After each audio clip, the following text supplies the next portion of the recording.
Ida for telling my parents they became liars the second they started fostering their adopted daughter. My parents started fostering when I 19F was 6. My younger brother was 3 at the time. I never had a problem with it. It was normal and I got along with a lot of the foster siblings who came to live with us. This then changed with Amy. I met Amy in 2nd grade. She was new to my class and we just did not get along. I remember other kids saying she was mad at me and I had no idea why. We only knew each other for a few days at that point. I remember thinking if she was mad at me for nothing then I was mad at her. We clashed a lot. Then in 3rd grade she started bullying me. She'd throw my lunch on the floor and step on it. She'd make up lies about me farting to get other kids to make fun of me. She told the teacher she wouldn't sit work with freaky eye. I have a scar across my left eye. She'd also say I was evil like Scar from The Lion King. The scar gave her plenty of ammunition and eventually I became very self-conscious of this.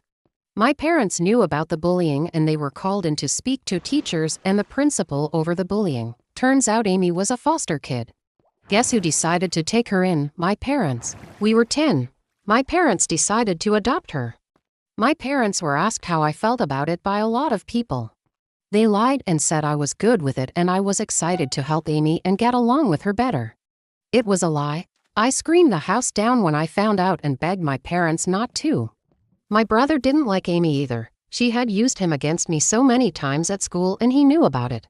My parents blamed me for my brother and Amy not getting closer. When I was 15 we had this really big fight. My parents told me Amy was as much my sibling as my brother was and they weren't happy that I didn't acknowledge her as such. I told them I never would, that they could adopt her 100 times and I still wouldn't call her my sister. I told them they chose helping her over protecting me. I told them I wish she had stayed in foster care forever and that nobody had ever loved her because she was a bully and I was tired of being her target. I told them she had won though. She had them and I would never see them the same way again. A year later Amy and I got into a fight and I was allowed to go and live with my grandparents. My parents tried to keep in touch with me but I made no effort. And eventually I started telling people my parents had lied about me wanting them to foster and adopt Amy. People treat my parents differently as a result, and they confronted me about this 3 weeks ago. They showed up at my grandparents and said we needed to talk. They mentioned me calling them liars and I said they were, and they became liars the second they started fostering Amy. My parents told me I had such a selfish outlook of the situation. I told them they chose Amy, so I didn't owe them or her a selfless outlook. Ida. If you want to hear more stories, don't forget to follow the page and leave a like. Thank you, Ida, for not letting my BF grieve. Backstory: my boyfriend's grandpa passed away 4 days ago. When he passed we met all of his family at a small yard to say our goodbyes. Thea made everyone wear masks due to a sickness going around the hospital.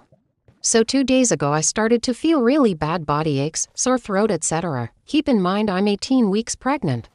I told him how I felt and he basically said he doesn't want to get sick because his grandpa's funeral is coming up. I told him I was feeling weak as well as hungry and didn't want to drive myself home then be hungry once I got there. I asked him if he was okay with helping me for the night and I'll leave in the morning. Basically just bring me some food to the room so I wouldn't contaminate any other areas of the house.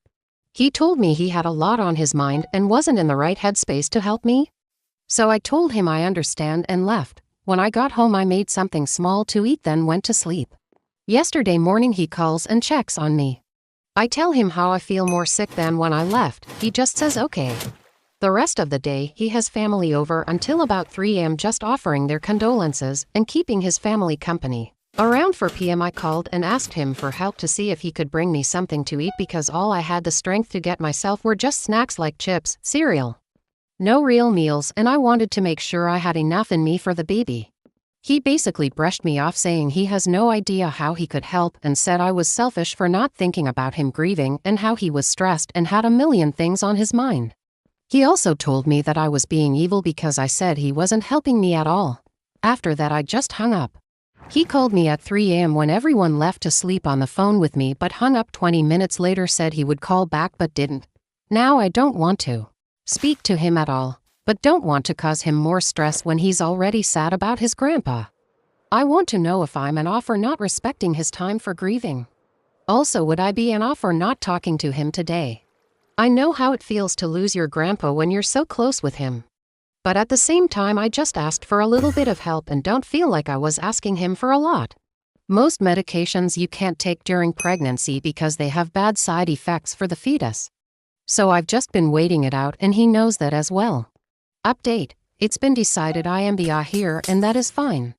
But for the ones wondering about DoorDash and other options, I recently just paid my bills and I made groceries for his place since I would be there with him during this time. So unfortunately I cannot afford DoorDash at the moment, but that would have been my first option. I didn't bring any food with me because all of the groceries really have to be cooked besides snacks. Also, I know he is grieving and would have never said anything, but if he was okay enough to do favors for others yesterday, he could have picked up some food and left it at my doorstep. Didn't even have to come inside. Also, I have family and friends, but getting them to do things for me is a bit of a challenge, and I learned it a while ago to stop asking. It's really just been me and him caring for one another. But after reading some of your comments, I understand how I came off as needy. Thank you for your responses. Edit: I speak to my family every day. We are close in that way. I see them every week as well. No bad blood between us. My friends don't live close to me to where it's easy to just drop off food and go. My parents, on the other hand, do. But now that I'm an adult and since my other siblings have had children, my parents tend to them. I have 2 siblings who aren't in their kids' lives ATM due to their own faults, so my parents step in. When I ask for help where they have to physically do something, since I was a kid it was always I'm tired this or I do feel like going here that. But when they ask me, they feel like I'm just supposed to do whatever it is they ask. So yeah, I never call on them first. I call on my boyfriend. We've been together 3 years. If you want to hear more stories, don't forget to follow the page and leave a like. Thank you. Ida for blowing up at my mother after she told me I ruined her evening. I 17F have always had a rocky relationship with my mother. Our family has always been on her side, so I just assumed I was in the wrong, but recently I am no longer sure. For context, I am hard of hearing and wear hearing aids in my day-to-day life. I am not deaf and I'm able to hear decently without them, but I have to focus a lot more and end up missing a lot. My parents bought tickets for the entire family to see an outside play at a castle. When we arrived at the location, I found out my hearing aids did not charge properly, so after we sat down I asked my father to give me the train tickets, in case I started to feel unwell during the show. My mother convinced me to wait for the break in the middle of the show, and if I wasn't feeling well, ask then. I agreed, and, like I thought, during the show I could only understand about 3/4 of what was being said, plus I started to have a headache and feel overwhelmed with the amount of noise and people present. I waited until the break started and asked my father to give me the tickets, telling my family I wasn't feeling well. On my way back to the train station, my mother called me thanking me for ruining her evening and telling me I would have to return from the con a day earlier. Me and my mother originally agreed that I would leave early in the morning on the 4th day so I wouldn't have to travel by train in the late evening of the 3th day. Now I was angry and tried to call her back, but she kept hanging up on me, and since by the time they got home I was already asleep and I left early next morning for the con, I didn't speak with my mother before I left. I also rescheduled the train back like she asked.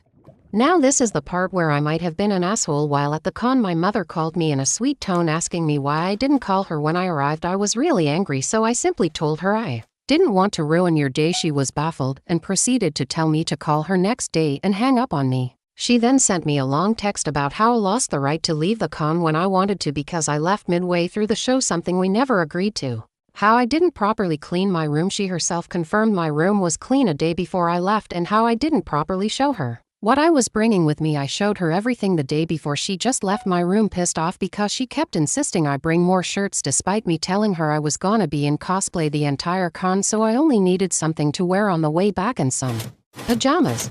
Now I was livid at this point, so I called her and blew up at her, yelling about every one of these points, not letting her get a word in edgewise. She tried to weakly argue back, but I didn't let her speak. By the end she basically just repeated the same point again, at which point I hung up on her. Looking back, I remember hearing her cry on the other end of the line, and while she hasn't acknowledged what happened since, I still feel guilty about it. If you want to hear more stories, don't forget to follow the page and leave a like. Thank you, Oida, for telling my parents I don't want to go back to the way things were when my half-siblings lived with us. I had this fight with my parents the other night. My mom had been working on convincing her older kids, who are my half-siblings, to come to our house for Christmas this year. When they were talking about it, they were telling me how nice it would be for things to go back to the way they were when my half-siblings lived here and we were all together as a family. I told them I don't want to go back to the way things were back then, and I told them it actually sounded like a nightmare. My parents were so surprised I'd say something like that. They told me it was hard to imagine I didn't miss my older siblings. I told them it was never exactly happy when they were living here. To explain what I mean. My half-siblings are 24 and 22. I'm 17 meters and I have two younger sisters who are 14 and 12. My mom and her ex-husband shared custody of my half-siblings, but they only wanted to live with their dad. They never wanted a stepfamily, and they sure as hell made sure they said it all the time. Between that and always saying they wanted to live with their dad, they hated my dad, they hated me and my sisters. We weren't a family. Mom should never have gotten married again. I was never under any illusion that my half-siblings actually loved me or that they were happy with us. They were like 13/15ths when it got worse because they found out their dad had been dating someone after he and mom divorced, and he broke up with the woman to get back together with mom, but she chose my dad instead. That really pissed them off. They always made a point of saying my sisters and I weren't their real siblings, that we had a different dad, and that meant we weren't actual siblings. They said siblings share both parents and not just one. They were corrected that half-siblings were still siblings, and they said no. They had to keep coming here until they were 18. Mom wouldn't agree to let them live with their dad. They didn't get to have any influence when mom and her ex fought about custody in court, and they even told me they would make our lives miserable for every day they had to come here. I was so glad when my half-brother turned 18 and he stopped coming. I don't think I can explain how much happiness it brought. I don't miss them. I'm not sad they're not here. Hell, after everything, I don't give a fuck about them any more than they give a fuck about me. But my parents love them. Even my dad loves them, and they can't say it more clearly how he's not ever going to be anything to them. My parents told me after I said what I did, that we're still a family, and I should leave room for them to grow. And I shouldn't look at only the bad from before. I asked them to share any happy or positive memories of them being in my life. I said I would accept just one. They couldn't answer. My parents told me I should be more open-minded, and our family will never heal with my negativity. Later. If you want to hear more stories, don't forget to follow the page and leave a like. Thank you. ITA for yelling at my sister until she started to cry. Coming here because I'm having some mixed feelings about this shit. I 16 meters have a younger sister 1 for F. My parents are toxic to me. I don't know why. I don't know if I'm some affair baby or a kid they adopted and then they got pregnant with my sister afterward. I don't know if they wanted a girl or if I'm too gay for them. But my parents are shitty parents to me. They are the worst. I know teenagers say that all the time, but I am positive my parents despise me. They're short-tempered with me. They have no patience for anything I do. If my sister does something wrong, like she breaks something or does her chores badly, I get yelled at. Not her, me. They blame me for her making mistakes, and if I make mistakes I get yelled at and punished. They berate me for getting B's and C's. They call me stupid. They tell me my sister was more intelligent at 2 than I ever was. They display her grades on the fridge. They even framed some of them. They'll boast about us to other people and then tell me I'm an embarrassment when people leave. If I want to do something, it's an automatic no, while they say yes to my sister most of the time. My parents started calling me stupid a few years ago, and my sister copied them. She tells me all the time they're great parents and I should be nicer. She scolds me for complaining about them. She had the nerve to tell me I should be nicer after she broke one of mom's vases and mom yelled at me. She told me dad was amazing after he pulled the office chair I was sitting on away from the computer and deleted my almost finished homework because he felt like it. I think I called him a jerk, and she acted like I was the worst person ever. My dad's parents are more aware about the way I'm treated now, and they try to spend more time with me, and they call mom and dad out for it. My sister told me I should defend them. Last week I helping a neighbor with some chores. My mom yells for me to come home, and then she yells at me because my sister shrunk the laundry. For like 10 solid minutes she berated me. I got mad and I went up to my room. My sister followed me and told me I need to stop getting so mad at mom and dad. I told her to go away. She told me how I always act like they're the worst when they're the best. I told her they're the best to her but treat me like shit. She kept berating me and I kept telling her to leave. I ended up losing my temper and I yelled at her that I hate her, I hate mom and dad, I wish I didn't know any of them, and the happiest day of my life is when I never have to see them again. I told her she was the worst sister ever and I hope one day mom and dad treat her the way she treats me. I hope she feels as bad about herself as me, because I hate her so much and I feel disgusted being around her. My sister cried so hard, I ended up being sent to my grandparents that same day and I'm still here. My parents sent me a video of my sister crying yesterday and told me that's what I did. Waita.